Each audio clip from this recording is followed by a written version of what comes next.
set time automatically only now, and the system clock gets off. How do you really feel about Windows 10, Gordon? It's And we are live. Oh, really? Yeah. Watch the. What are you supposed to say? Oh, I did. I said I'm hitting the buttons. I actually didn't hear you say that. Oh, you didn't? Oh, sorry. See? I think you said it in your head. All right, No, we got it. We're already running late. Yeah. We're like that rabbit. Oh, we got a friend of the show, Will here. Not Will Smith, but Will L. Ever tell you that story about Will Smith? What about him? Well, it's always that. It's always Getting jiggy with it? He really did there was a time that he was like Will Smith of Max PC fame. he was like Michael Bolton, right? Oh, dude, it still is. He always. I'm sure his Twitter gets flooded with people like adding Will Smith, thinking he's the rapper, or rapper. I'm surprised actor, we did however you wanna- suggest that we just call him William Smith, William Smith. but it just didn't. What's his middle name? He should just go by all three. I don't want to say. Yeah, It's too that's it. personal. True. But just kind of. We got Chris If I here. had to use my middle initial, Chaos. my middle name, I would just generically use X, because using X as your middle name always makes you seem cool and mysterious. Bradley X Charkis, Will H Smith, X Smith. Bradley X Charkis. I got an I like FBI that. agent story on names, but you probably don't want to hear Hoover story actually. I think you've told this one. Oh my goodness. We should probably get started. Yeah, we get started. Yeah, Lena's like, I'm done. Yeah, looks like we're live everywhere. 16. We're gonna be And, talking 1660, which looking good. Yeah. And Brad's been a very upgradable busy man. Graphics and laptops. Yeah, all right. We got everybody here. So not everybody, but we're getting people here. So let's do it. You ready? And we're ready. In this episode of The Full Nerd, GeForce 1660, no TI, and upgradable laptops. I get confused by that. Why would the TI come out first? Shouldn't it be second? I thought the Yes. TI always comes out first, doesn't it? No. Oh. Really? Yeah. Yeah, it's usually the non-TI comes out first. Wait, you didn't do it. I did. You didn't See my hand? I went like this. It was Brad was talking. I was over it, talking to so- him, but it was lower. Happy Pi Day, everybody. Happy Pi Day. Happy Pi Day. I actually, we did an escape room with me and my friends and family this weekend. The most challenging one, beat it. We're still undefeated in escape rooms. We beat it with exactly 3 minutes and 14 seconds left, so it was a good omen. Oh, nice. Nice. Wait. And What? 3.14 seconds? yeah, Pi. 3 minutes, 14 seconds. Yeah, Oh, Pi. that's pretty good.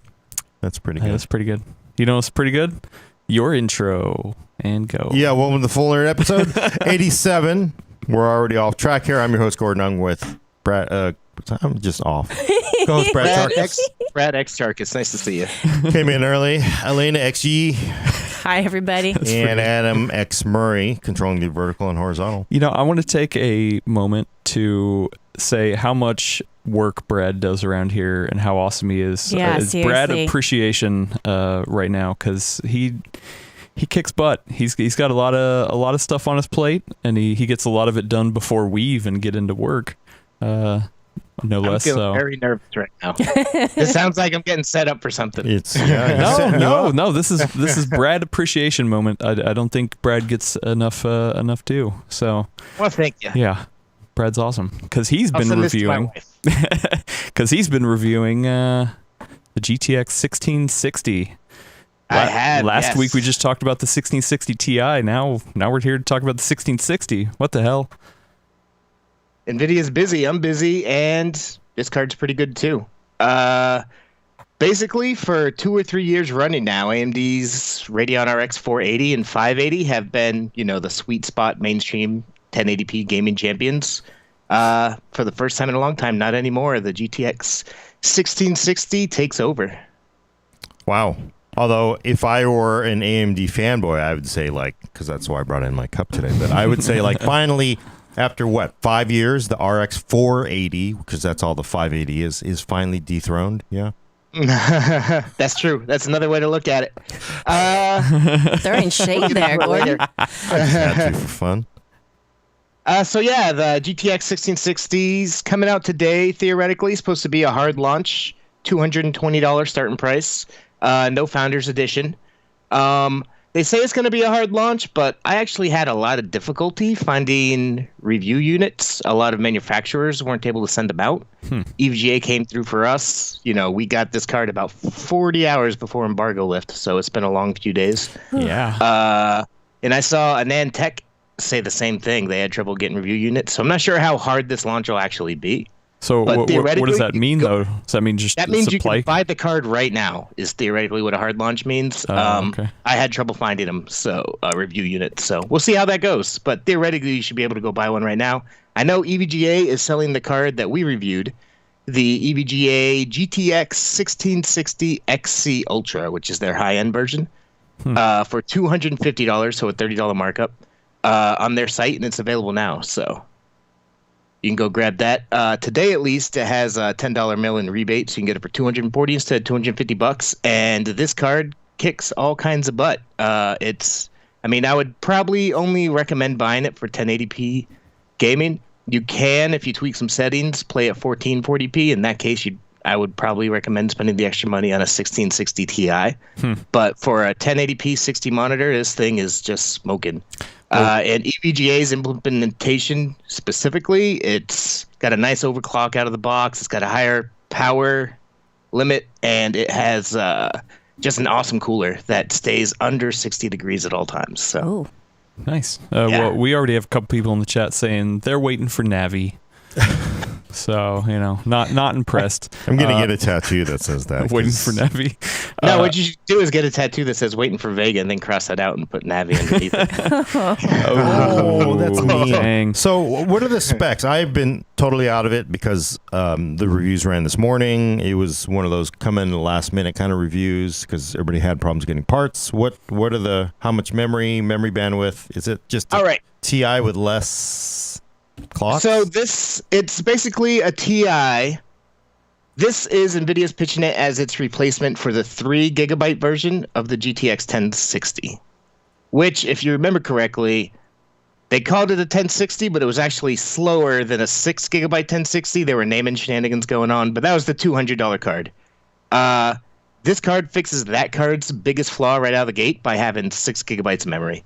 3 gigabytes of memory, even when we reviewed the 3 gigabyte GTX 1060 3 years ago, I think it was 2.5 years ago at this point, it was already bumping into some problems if you cranked all the graphic settings on some games. This card doesn't have that whatsoever. 6 gigabytes is plenty for 1080p gaming.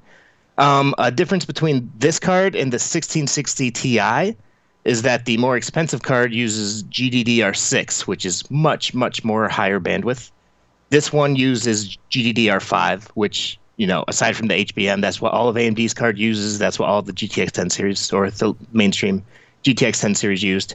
It's fine for 1080p. Don't worry about it.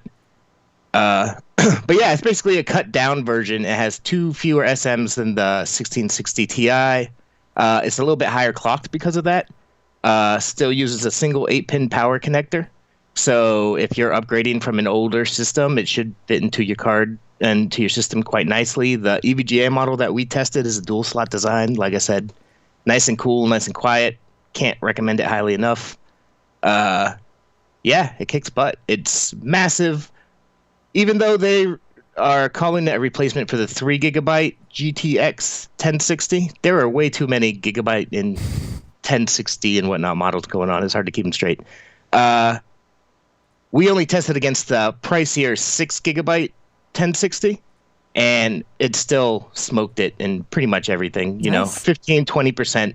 And the 6 gigabyte GTX 1060 came out at $260, a few years ago. So, moving forward in performance and price, which is something you couldn't necessarily say for the upper end RTX card. So it's real nice to be able to say here in the lower end. Wow. I mean, that sounds like a great deal then. I mean, $250 smokes a 1066 gig and is available. Yeah, and you're getting much better cooling. You're getting out-of-the-box overclock, right? Because you said that this is supposed to be at the street price of $220 for reference specs. Yes. This one that I have is $250 though. Right. So, because this one has their fancy XC Ultra cooler. And right. So what I'm saying is, what I'm saying is just that paying the quote-unquote extra premium, right, the $30 to get this better cooling, this better model, you're still under $10 of the original 1060. That's very true. price, Yep. Right. Yep. I got you. So you're getting more for your money at the same price. Yep. And interestingly, this card, beats the Radeon RX 580 pretty solidly. It also beats the Radeon RX 590 that just released in November. A couple games it loses in that favor AMD architecture, not by much. But in general, it beats out the RX 590. And the RX 590 still starts around $260. So there is that comes with 3 free games, but you should not buy the RX 590. Buy this instead. Right. But you've been saying that. You've been recommending the 580 over the 590 for some time. But even the 580 at the lower price, because I think, two? Well, see, that's where it depends, because this card starts at 220. And looking around other reviews on the web, because I didn't have an MSRP model, it seems to be very competitive even with those reference cards. So it starts at 220. This particular card is 250. If you look around for sales, you can regularly find the 8GB RX 580 for $200, and sometimes as low as like $180. Yeah, and with free games. AMD has that bundle going where you get your choice of 2 out of 3 free games of Resident Evil 2, Division 2, and Devil May Cry 5. So if you're looking at those games, if you can get, the 8GB RX 580 for $180, so $40 cheaper than this, I mean, that still does 1080p 60 pretty well, and the economics of that might make it so you get it in that case. But if you're ignoring the games, if you're just looking at pure performance, this thing stomps the RX 580 and double stomps the GTX 1060, which hasn't held up as well over time as the RX 580. Well, yeah, we had Will asking earlier, like, do you think this is worth it for somebody on a 1060 to upgrade to, or is it like, The 1060, this card, I think, is great for a 1080p 60 monitor. It goes over 60, but that's good. That's, your built-in future headroom. The 1060 is still a really good 1080p card. I mean, might take some graphical tweaks, but you'll still be playing at higher ultra on everything at 60 frames per second. So if you have a 1060, I wouldn't upgrade. Just not worth it. You're never, unless you can sell your 1060 for the original price you got it for, then, I mean, you would if you're looking to upgrade that card, like if you have a higher refresh rate monitor or something, the 1660 Ti might be worth it, because the 1660 that we're talking about now is about 10 to 18% faster than the 1060, depending on the game that you're talking about. Some games it's more, some games it's less. And the 1660 Ti is another 15 to 20% faster than this. So if you're looking to feed like a high refresh rate monitor that you picked up recently, and you have a 1060, you might want to look into the 1660 Ti, but not this. So yeah, it's a great card. The particular one reviewed today, EVGA's XE Ultra, didn't quite get the Editor's Choice Award that the 1660 Ti XE Ultra. So we've reviewed both the Ti and non-Ti version of this card. The Ti version got an Editor's Choice from us. This one didn't quite, because while I feel that the $30 price premium is very reasonable for what you're getting, great cooler, great temperatures, great noise, out-of-the-box overclock, this is a very price-sensitive segment of the market. So that $30 upcharge over $220, I mean, you might want to look around and see if the MSRP models do you better, because once you add that $30 on, you're getting pretty close to the $280 starting price of the 1660 Ti models. So just look around if you're thinking about maybe getting one of these aftermarket, high-end cards. Hey, so there's no reference edition version. I mean, they have. No. I mean, the 1060 3 gig and 6 gig came with reference coolers. Any idea why NVIDIA decided not to do it this time? The 6 gigabyte version came in a Founders Edition. The 3 gigabyte did not. Oh, really? I thought they were like the pictures of the runty version of it or something. Or is that just made up? Yeah, that's made up. That never happened. There was never a Founders Edition, at least. NVIDIA typically, it's only been 2 generations, but what they've been doing is leaving the lower end, more mainstream GPUs solely to their board partners, which I think makes a lot of sense if they want to continue to have board partners. Because, this is where the majority of graphics cards are sold. So, yeah, there hasn't been any Founders Edition cards this generation outside of the RTX cards. So RTX 2060 through 2080 Ti, you can get Founders Edition. These GTX cards are all partner cards. And I know today, looking around, I saw EVGA has a couple of them. They have this. They have a triple slot single, like short version. I saw MSI get reviewed.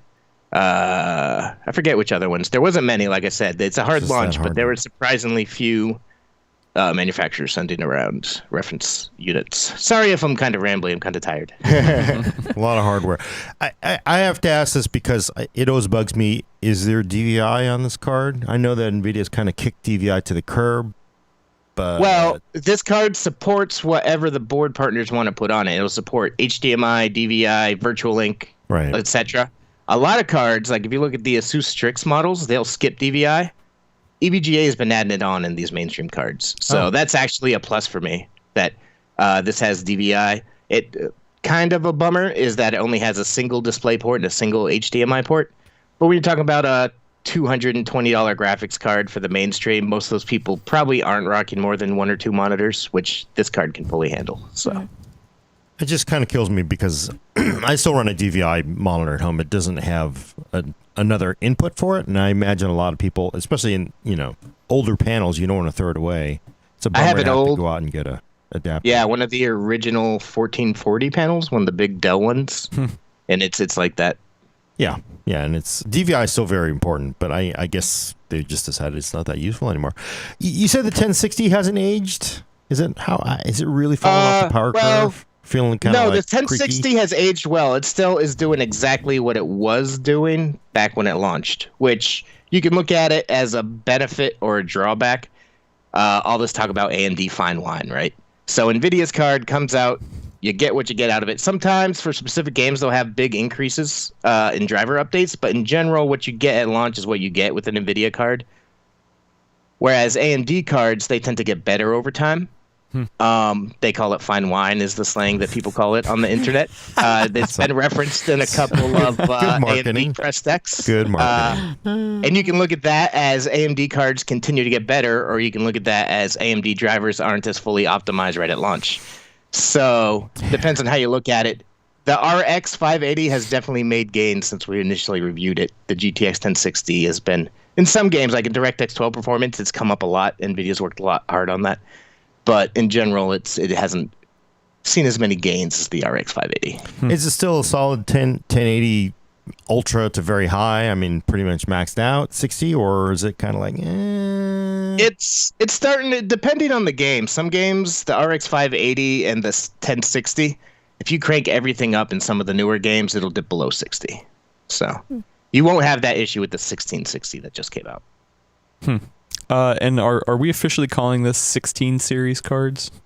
We got the 20 series, the 10 series, and 16 Don't make it more series. complicated, Adam. If I had to, I guess I would. Well, that's my next question is what's the next stop? So now we've replaced essentially the 1070. We replaced the 1060 with the 1660 Ti and the 1660 And the 2060.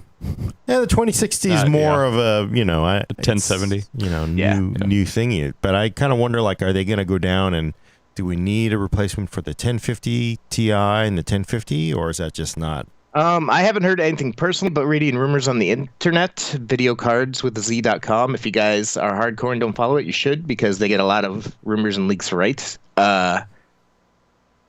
They're saying that there will be a 1650, I believe, towards the end of April is what they're hearing. So Wow.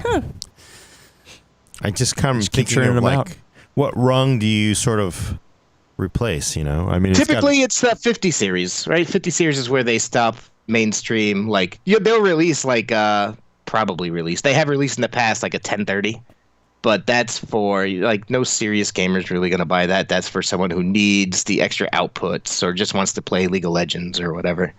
The 50 series is what I consider the cutoff for mainstream gaming. Yeah. I won't be surprised if NVIDIA is the same, because assuming, the 1050 came in, I think, at 130 or 140 at launch.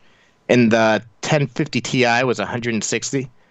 figure it goes up 10 or 20 bucks because that's what Nvidia's doing this generation. So if there is a 1650, it would probably be 180 bucks or so, 170 bucks. Getting under that $200 price point is probably pretty important for Nvidia. So I wouldn't be surprised to see one. Is there any sort of rumor or indication out there of a 2050? Or do you think 2060 is going to be where they stop it? No, it's all GTX from here on down. They're not going to put that kind of all that dedicated hardware for ray tracing and AI stuff, the Tensor cores. That stuff's not cheap, and it makes the dies a lot bigger. And I don't know the cost of Nvidia's materials or whatever, but I highly doubt they could make it, feasible under $200. Not with this current process, right? No. The whole idea is it just enables the feature for developers to push it, and that.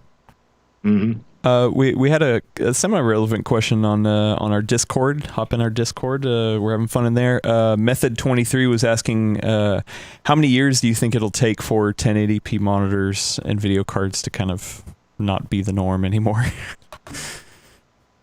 A while. It's Yeah. pretty good. I mean, they're pretty for what you get for the price. I mean, you can't really complain. You're sitting pretty close, much closer than the TV. It's not that bad. I think they'll always exist. Hopefully, I think that it's already starting to shift more. Like people who are like serious, like they invest into their hobby a bit and they spend money on graphics cards and monitors and stuff. I think 1440p is the sweet spot right now, and I think we're starting to see more of that. But 1080p is still overwhelming. Yeah, monitors are very much a durable good. Like you replace that when you replace your refrigerator. It's like, Yeah, like it's an TV. appliance. Yeah. I just most of us I don't know. I don't even know how old my monitor is. It's just You're talking to someone who still has a CRT. you have a CRT? Yeah. Like you use that actively? No, I had to retire it, but it's sitting on my floor right now. Yeah. I have one too in the garage. I'm saving just in case, I don't know what, but Just in case. Just in case. All that said, Jay from Jay's 2 Cents actually put up a video this week looking at some monitors that I think made a good point. Like it's real easy. You can get a cheap monitor. You can get by just fine.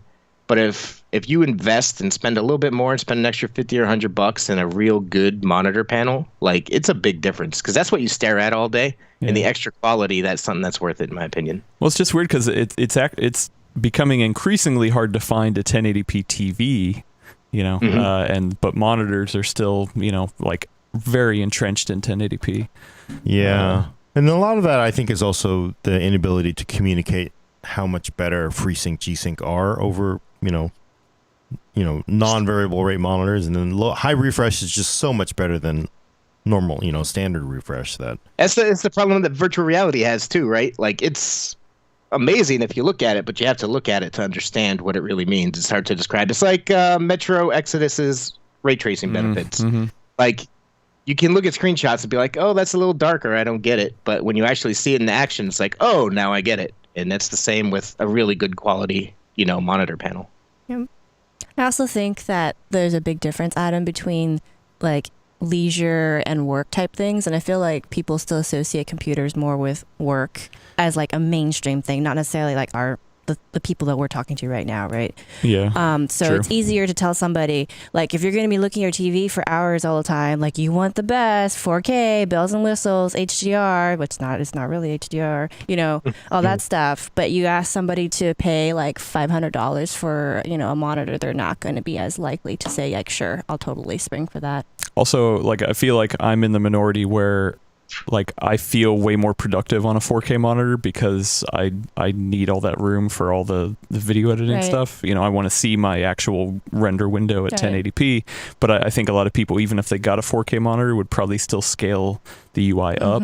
So effectively, so it kind of, I could see people being like, do I necessarily need it? And it requires more hardware. You're just not just paying for the monitor, but also you have to get a beefier card if you want a game at that resolution. That's why 1440p is the sweet spot. If anybody asks me, what should I get right now? 1440p monitor with a graphics card that can handle it if you can afford it. Yeah. Although I bet if you actually looked, I mean, everybody, they go out to Costco, they buy their 4K TV, they're happy, whatever. I swear to God, if you added up the amount of time you spent looking at your TV versus looking at a monitor, No, I agree Monitors with is you. like- I just think it has to do with, human emotions and the fact that we're not logical creatures. Mm-hmm. So in your mind, you're going to think, I want to spend money on fun things. You're not going to think, oh, I'm going to spend a lot more money on like businessy type things, Yeah, not fun things. I agree. I wonder, and it'll be cool because I mean we've probably watched Steam statistics for years and years and years, and it used to be stuck down at that like 720p and lower forever, and now everything is 1080p definitely. And Yeah. I do wonder if it's just stalled out at 1080p and whether it's ever it's so it's ever gonna weird. go further. The thing is too is that people are just weird in general. So there was a TV deal that we wrote about, I think a couple weeks ago, and it was for a 720p TV. What? Yeah, 32-inch 720p TV, and it's It was like $100 though. Yeah, it's sold, but it's sold like hotcakes. And I thought at this point nobody would want 720p. That would just be no, thank you. Right? Not true. Weird. It's a good, at 32 inches, That's a good bedroom 720p. Yeah, or a bathroom one. And nobody's paying like it's like, Bathroom TV. Yeah, Wow. $100, throw a TV in the bathroom. There you go. You're We good. need MTV Cribs needs to go to Adam's house. I would say most people would opt for it in the kitchen first. So the fact that you went straight to the bathroom is really funny to me. It's It's a, like a it's a luxury leisure hotel. device. Yeah, so a luxury thing. I have a new goal now.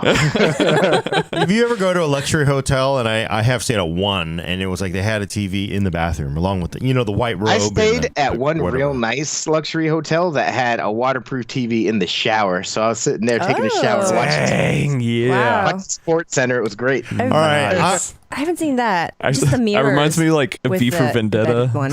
I'm not going to tell. I'm not going to say who it is, but it's somebody tell us. at a large graphics company, and he posted a picture of his backyard television permanently mounted to the outside of his house. Okay. How does Okay. how does he keep it from getting ruined by the elements? I've known people who do that too. Yeah. I don't know, but like, hey, sounds like It's a 32 usually inch 720 would when be it's great not for in that. use, or at least the people I know, when it's not in use, they put a heavy tarp over it and kind of tie it off. Whew. Well, that's Yeah. that's never gonna. Yeah. I don't know. Maybe Must it's like live in maybe SoCal. an actual. I'm sure somebody makes outdoor televisions. So it's probably an Yeah, actual. they exist. What I want to know, Anyway. though, here's what I know. We went off on a tangent, but what I want to know is, are gamers, when they go out to buy their new panels, because it's like you use the free 1080 monitor that worked throughout 10 years ago. It's finally starting to fade out because the fluorescent backlights are going out. Finally, it's not an LED backlight. So, like, do we assume that everything now is going to be either high refresh or variable refresh? Like, Wait. are gamers going to really opt for these things? I going still forward? think that a lot of people don't really know that it exists or it doesn't exist to them. Like it's just part of that remote part of the world. Which Yeah. is weird because once again, PC gaming. it's very much a part of TVs, right? We're sold on like 120 hertz, And those like are fake. stupid. Those are so it's fake. horrible. Oh, I it's so always bad. turn that off. Yeah, Ah, and it's marketing. Why does that work? A lot of even cheap monitors these days will bake in FreeSync though. So I think it'll happen gradually, just because people are tacking on FreeSync as an extra, basically, to sell it in a $120 monitor.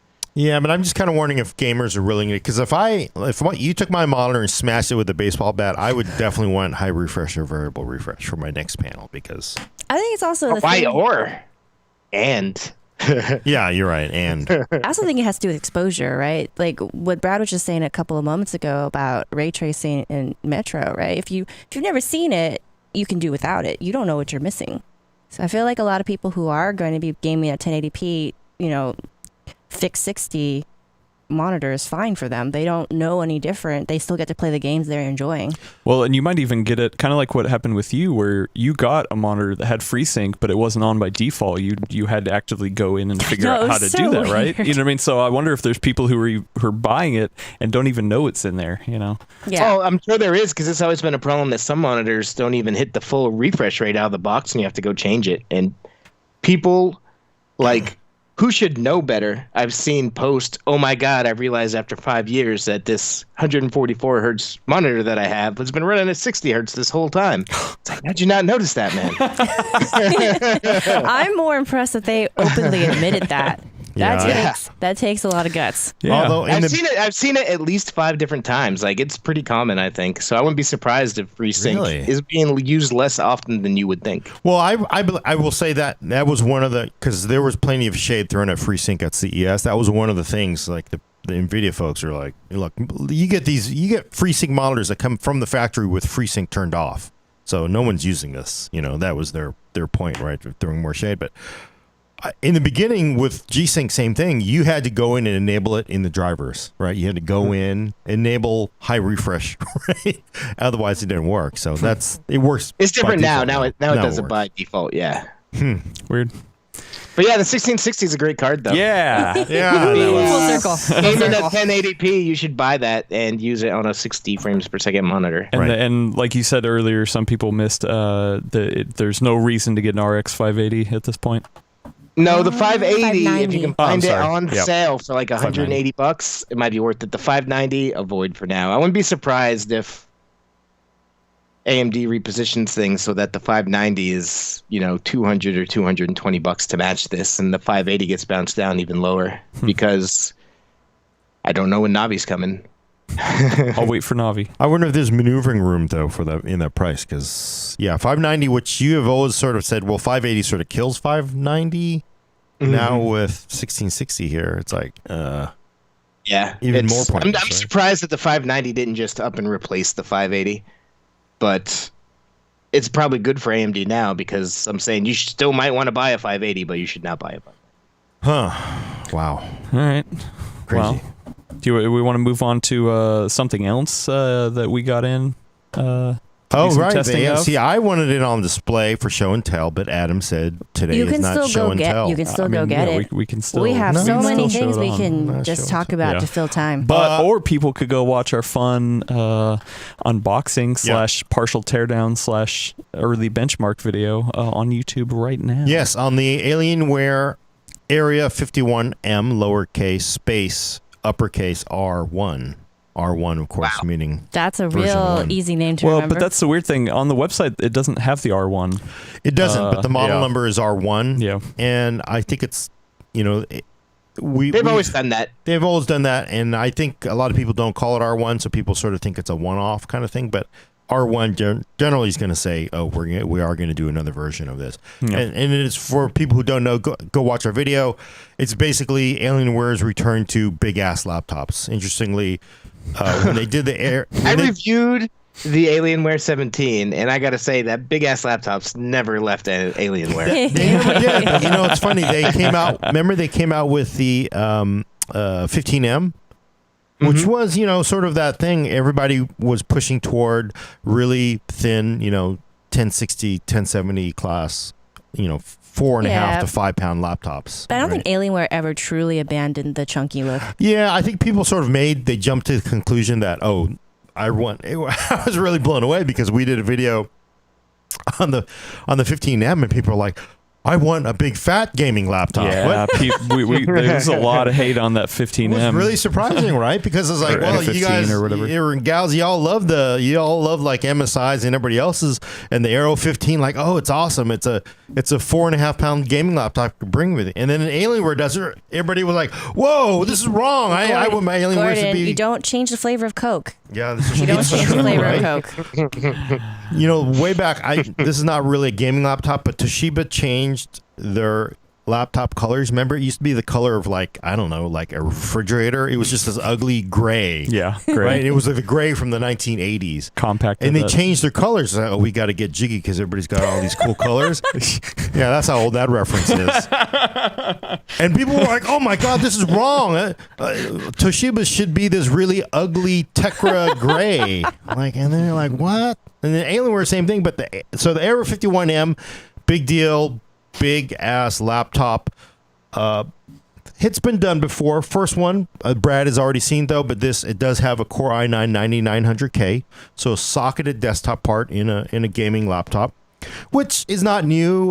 Brad reviewed an Origin with a gaming Coffee Lake in there, and there have been many desktop CPUs in huge giant laptops before socketed, which is a nice change. And Alienware has done it in the past. But what the big deal in this one is it also has, hopefully, a graphics module that you can change eventually. Instead of the graphics card being mounted on the motherboard, it's actually a separate board in the laptop.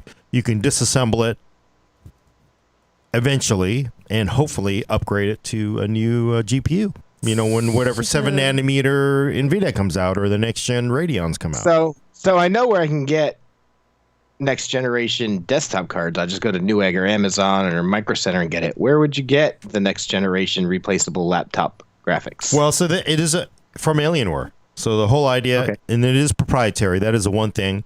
It is a proprietary motherboard or daughter board with everything, and the outputs are on it. I saw a lot of comments to our video. Interestingly, people said, "Well, how come it's not MXM? MXM is a standard. Everybody's using it." It's like, well, MXM is one of those things where there's still a lot of confusion.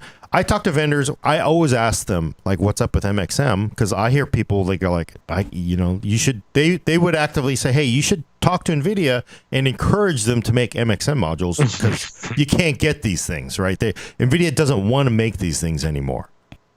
And then it's been off and on over years where people said, they don't want to make these things. And then everybody's saying we're going to do these thin laptops. We want to go away from MXM. There's apparently an MXM RTX module coming out, but I from what I understand from a lot of people, it's always been on life support and sort of like we're not sure. And officially, NVIDIA, whenever I ask them though, they'll say, "Oh, we fully support it." Well, then why is everybody telling me you should tell NVIDIA to make these things? I don't understand it. So MXM, I think, is a little kind of iffy. What Alienware has done, which I think, if they can pull it off, and it's been tried and it's been failed many times before, is they're going to say, look, we're going to use the power of Dell. We're going to say, NVIDIA, AMD, you need to support our standard. It's our proprietary standard.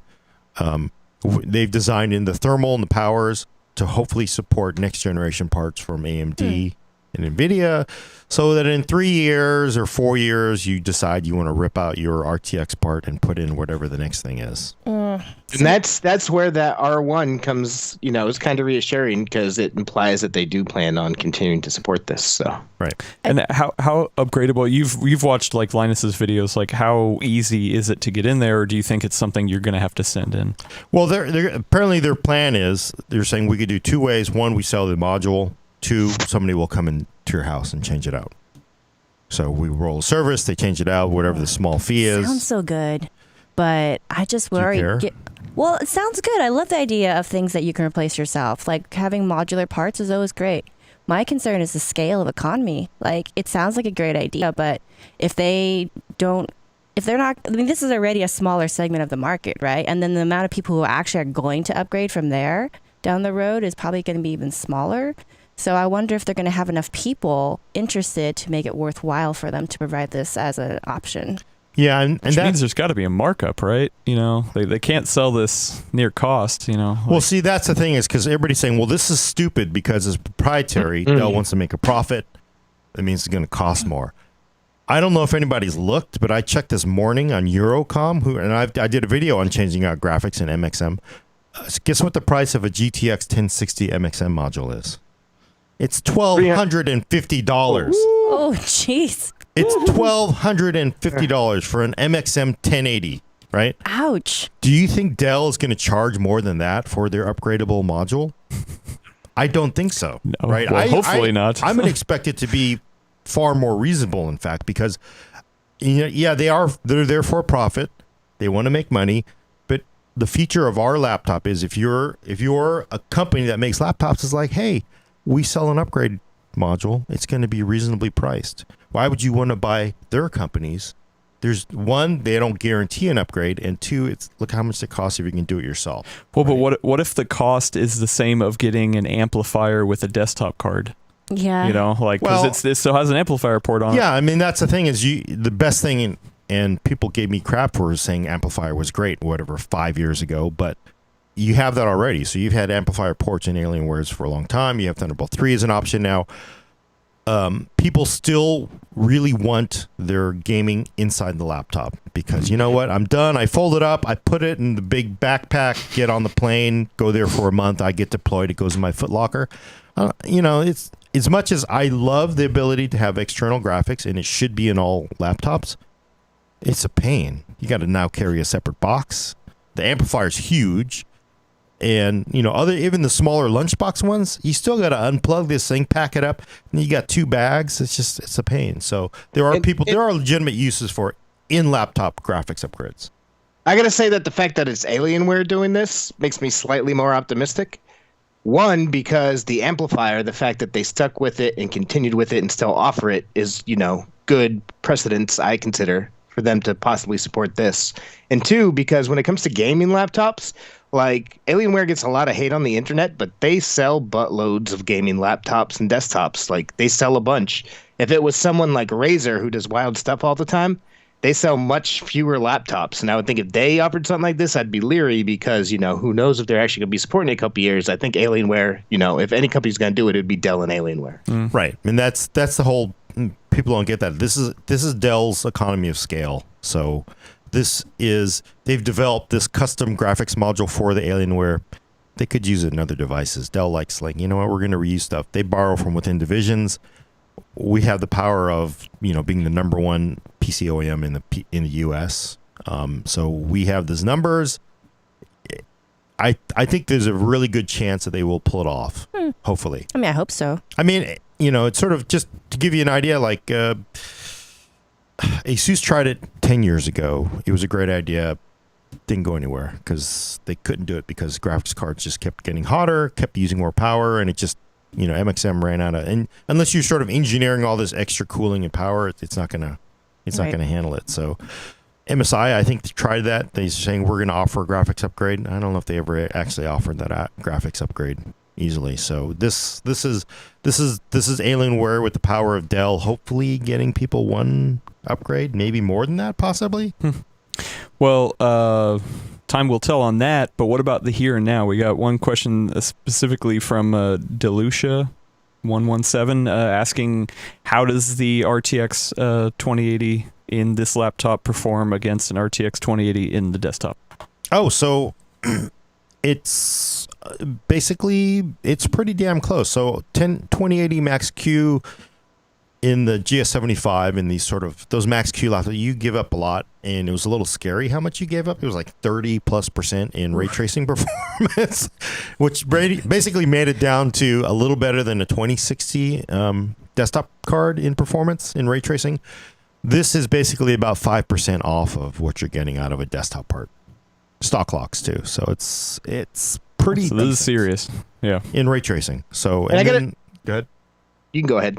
I haven't seen a 2080. I haven't tested, in a desktop, but frankly, from the numbers I've seen, it smokes everything before it, as you'd expect. It's 2080 Ti would be awesomeness, but you're not going to get that in a laptop. So this is essentially as close as you're going to get to a 2080 desktop.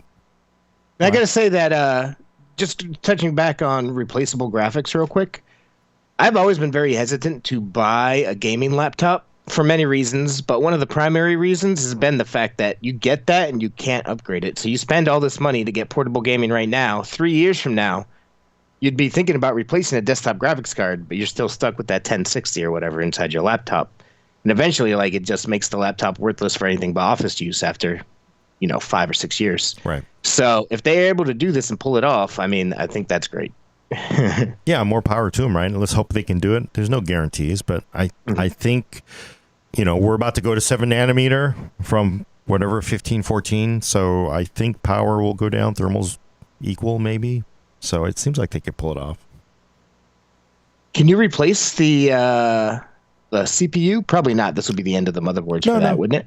Yeah. It's a fully socketed part. Linus said a teardown. You should watch. It's cool.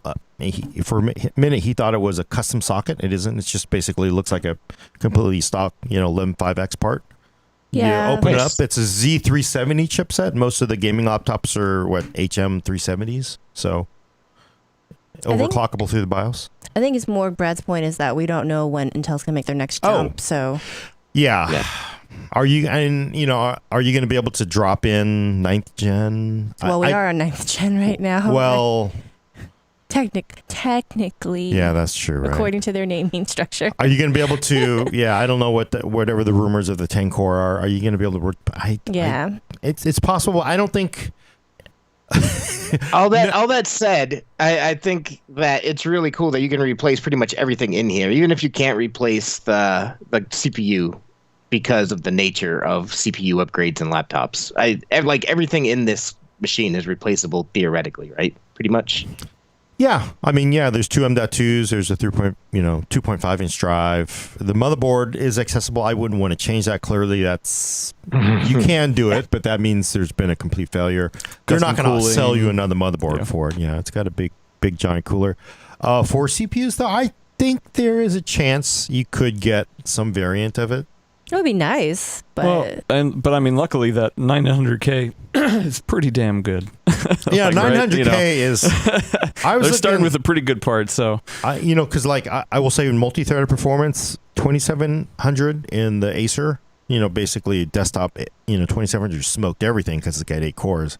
Well, you know what, 9900K running basically MCE off, basically stock Intel will beats down that 2700 easily. So yeah, I mean, I don't think Adam, I don't think we're saying that it's not a good part. I just think it's that you're already kind of maxing out what you could get right now. Oh yeah. So where would you upgrade to, and what would be possible in the future, given the fact that we seem to be reaching probably the end of this, motherboard or the socket support. Yeah, and I agree, because when I first heard like, oh my God, you're doing a socketed processor? Like, what? I don't understand, because the options are basically 8700K, 9700K, and 9900. I think 8700, not a K part. 8700K and a 9900K. And I was like, it seems kind of odd. For people who don't know, mobile laptops used to have an option of a socketed mobile part. It was actually a mobile socket that was socketed. That sort of ended right around Broadwell. I think Broadwell ushered in a BGA only laptop for H parts. This gets them to a socket, but I'm like, why would you? Because it feels like it's like there's only one generation, right? Z370, this part, that's it. And so I'm like, there's no guarantees. You would assume that Dell gets a pretty good view of Intel's roadmap, right? And a pretty good view of AMD's roadmap. Would they really design a laptop with a socketed part just for one CPU? That's a good point. I mean, it's entirely possible, but I mean, you kind of think they can't say anything. They're never going to say, because they will get sued by these companies. But there's a pretty good chance that whatever the Intel parts that come out this year that you get one more work gen in out of it. Z370, you might get one more gen. That'd be good. And if you buy the 9700K version or the bottom end part, 3 years from now, you buy whatever it is on eBay, swap it in. I've done that with I have a Lenovo, or I think it was actually an IBM ThinkPad. I swapped the Core Duo out for Core 2 Duo because it used to be socketed. So you can do it. There is a market for it. It's extremely tiny, but maybe this will usher in, like right now it's like, well, this is just crazy. It's like 0.01%, but like maybe it'll be normal that right now you can open up the ports in most of these laptops and drop in memory, drop in drives. Maybe it'll push like, hey, why don't we do socketed processors and you can upgrade your processor down the road. I mean, that's do you think thin and lights would ever get to that? No. I think it's more of, I think what Gordon is saying when I hear him say that is more that you create this thing around the chunky laptops, where that's kind of what you get when you go that way, versus when you go the thin and light route, then it's not going to be modular and upgradable. Yeah. Yeah, and the Max-Q is like these sort of like ultra thin laptops. No, you're going to go Thunderbolt 3 for your external graphics, and that's it. So, and we had somebody asking, what was the price configuration for the one that we got in? I'm sorry, I can't remember. Ours is 4500 with 1080p 144 Tobii G-Sync 2080 Max P, as people like to call it, a 9900K, 32 gigs of memory, 512 M.2 RAID 0, and a 1 terabyte hard drive. Wait, ours was G-Sync? Yeah. Oh. Yeah, so they're not doing 144, which is kind of interesting. The options are 1080p 144 with G-Sync, 1080p 60 G-Sync, no G-Sync, which is like, huh? I don't quite understand. So that. 3 options. Well, it's 4. So 1080 60, no G-Sync, 1080 60 with G-Sync. G-Sync, which is like, huh? And then you've got 1080 144, no G-Sync, 1080 With G-Sync. 144 with G-Sync and without G-Sync. So it's kind of, No. Wait. I imagine they're just the same panel, two panels, and they probably just simply, set it up from the factory. Wait, a second ago you just said there's no high refresh rate, but that is high refresh No, rate. so isn't it? there's no no high res. Oh, okay. So sorry. you would sort of think with a No 4K, 2080, like a 1440p would be great. Yeah, I am a little surprised for 4500 is all completely like bells and whistles, right? But even still, it does seem odd that there's not like a 1440p option. I'm fine with it. I'm really I hate when I would appreciate if there were more 1440p monitors in laptops. They're actually exceedingly rare in my experience. You don't find that very often. It's either 1080p or 4K. Yeah. And I flat out don't want a 4K monitor in a laptop No. because it just nukes battery life, and that's Yeah, already for an sure. issue with gaming machines. I'd much rather have 1080p, 144 sure. hertz. I was just saying the 1440 part missing as an option is the weird part. Yeah, 1440 seems like it should be sort of an option. Maybe they don't have it yet. You could sort of imagine, well, hey, maybe they got a 1440 coming. Maybe there's an OLED version coming. Who knows? I OLED think would be laptop. I nice. think the panel makers largely skipped it because you just never see it in any laptops. It's 14. because I think it's unfortunate, but people go like, oh, I want 4K, right? My father-in-law, my God, hope he's not watching this. He bought a 4K 13-inch laptop. Ooh. And I said, you don't want it.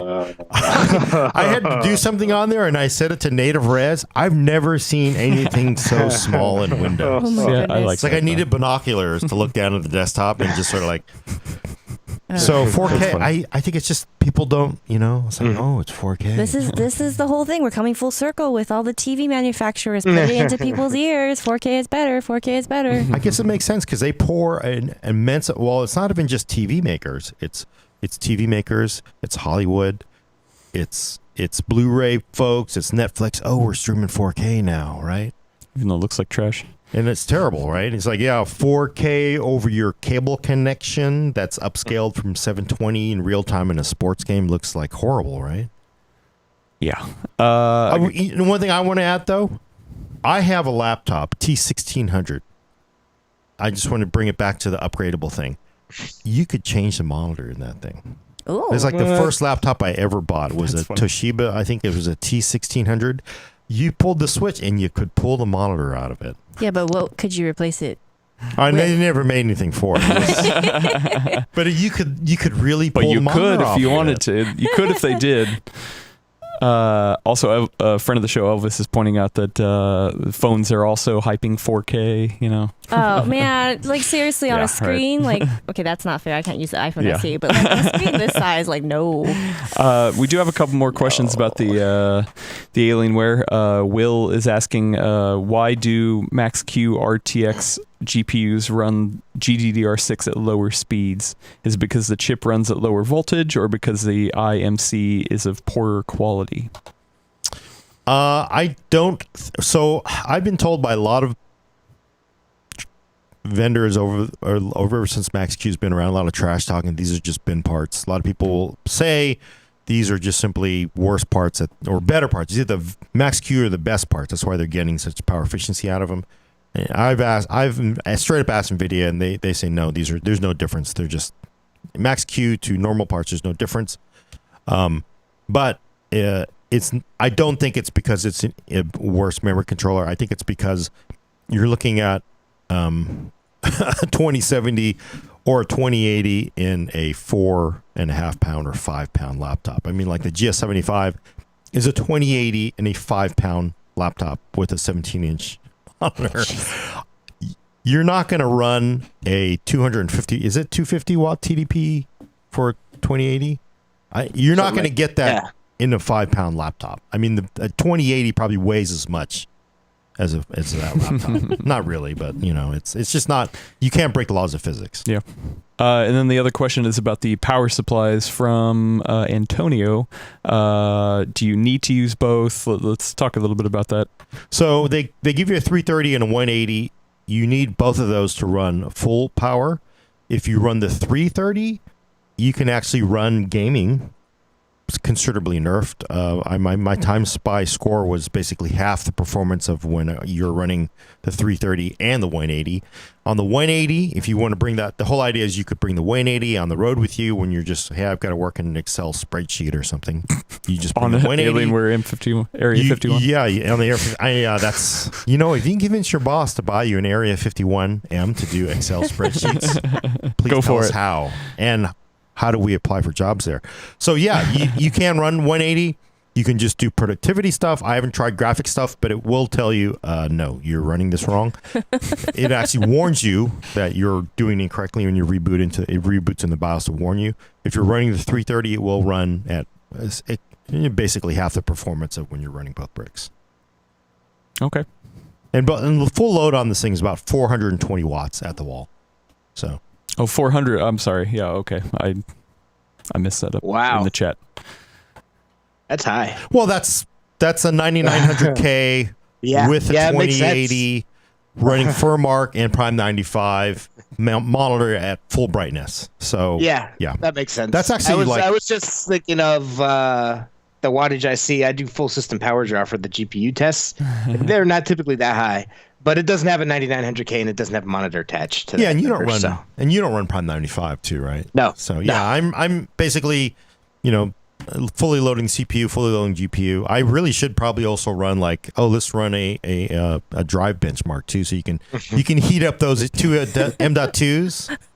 And then we'll do a memory benchmark too, so we get all 32 gigs. The fan ports just start whistling like a tea kettle. Yeah. Yeah. To wrap it up on that, you're going to be doing a full review. What can people look forward to on our YouTube channel? So expect a full review of Area 51M. That's how Brad starts out. He's just blowing his tea kettle right now. So. It's fast. It's crazy, right? 2080 with a 900K. It's very impressive and heavy and not cheap, but 4500's not that bad, surprisingly. Nice. All right. We do have a couple questions in from our Discord. If you want to ask us questions through the week and forgot about it, you can always jump in our Discord. We have a channel called Full Nerd Questions. You can put them in there now, put them in there sometime in the week, and I will get to them. Also, if there's anything pressing that people want to ask in the live chat, go for it. But we got one that was sitting around from Big Mama on Discord. Before you get into this, I just want to say, we are much more reliable at answering the Discord questions than ones that you email us. So if you have a question, definitely join our Discord. Sorry. Yeah. Maybe I'll. You know what? I should log into my email. I sent out that the one. email question. Gordon is doing us all a solid by screening them for us, because that email address unfortunately gets a ton of spam. Yeah. But sometimes things get dropped through the cracks a little bit, or files. So join our Discord. That's all I'm saying. Yeah, Join the Discord. Brad, you should join Discord too. It's fun. I should. If you could tell people to quit sending me video cards, I'll get right on that. There you go. Big Mama had asked, do you think the most of the market share AMD is going to get with the new Ryzen in 2019 will be lost for Intel for next 2 to 3 years, since there will be no reason to change back to Intel from 6 to 16 core Ryzen PCs? Since we're all happy with just up to quad core PCs for the last 10 years. Wait, sorry. Do you think that most of the market share AMD is going to get with the new Ryzen this year will be lost for Intel for the next 2-3 years? Meaning people are jumping to Ryzen but not going back to Intel. Well, most people, they don't upgrade every year. I'm sure AMD and Intel would love that. But so I think, if you've moved over to a different socket, you're probably going to stay there for 3 years, but you also do have to remember there's plenty of people that are rolling old systems and they have to make a choice. So we'll see what Intel has, right? I think there's a reason that whenever you look at Intel marketing and marketing from some of the other big computer people, companies, not people, they always refer back to against 5-year-old systems. It's because, recently people are holding on to their computers longer. So I think people hold on to computers for 4 or 5 years solid now, aside from enthusiasts. I have a question for Michael LeCount. Oh man, did I screw Is this that the up? email? Yeah. Nice job, no. Adam. With the release of Vega, I just want to read it because I feel bad. Wait, where's this from? This email? is It's yeah, an email. Okay, He's finally checking. Oh, good. Yay. I always check and I forward them and nobody. With the release of Vega 7, I couldn't help but wonder whatever happened to the high bandwidth cache. Wasn't one of the selling points of Vega the HPC, which would allow for lower memory capacity of the video cards. The 16 gig Vega 7 seems to throw that training out that thinking out of the window. Signed Michael LeCount. Also, my name is Jensen Huang. So that's a good point. I don't think HBM ever got as cheap as AMD was hoping it to get. Personally, is kind of my thoughts on that. And I've said it before. I think Radeon 7 was more not necessarily something they planned to release. It's more of a target of opportunity because NVIDIA launched, the 2080 at $800 or $700 or whatever it was. So AMD's like, sweet, we might as well use our cast off server cards and just put them in a new shroud and sell them to consumers. They don't do any work. It has 16 gigabytes. It's, Hashtag thanks NVIDIA. Yeah. But who knows? Who knows what the future will bring? I'm not sure once AMD does start, redoing its core, moves past GCN, gets past Navi, goes into the next gen GPU, whatever they call it. Who knows if HBM is going to be as big of the picture as they were hoping it to be, clearly. Because HBM, I don't think GDDR6 disappeared as quickly as GDDR hasn't disappeared as quickly as some people thought it would. It's doing a lot better than some people. GDDR6 is great. And HBM2 is still just mega expensive. So okay. Theoretically, the cache could help in lower gigabyte configurations, but those lower gigabyte configurations still cost way too much money. Okay. Only a couple more questions because we have a meeting that we need to pop to. Tyrant. Yeah. Sorry. Meetings. Yeah. Tyrant was asking about the Alienware. Gordon, could you test the Alienware with and without additional airflow?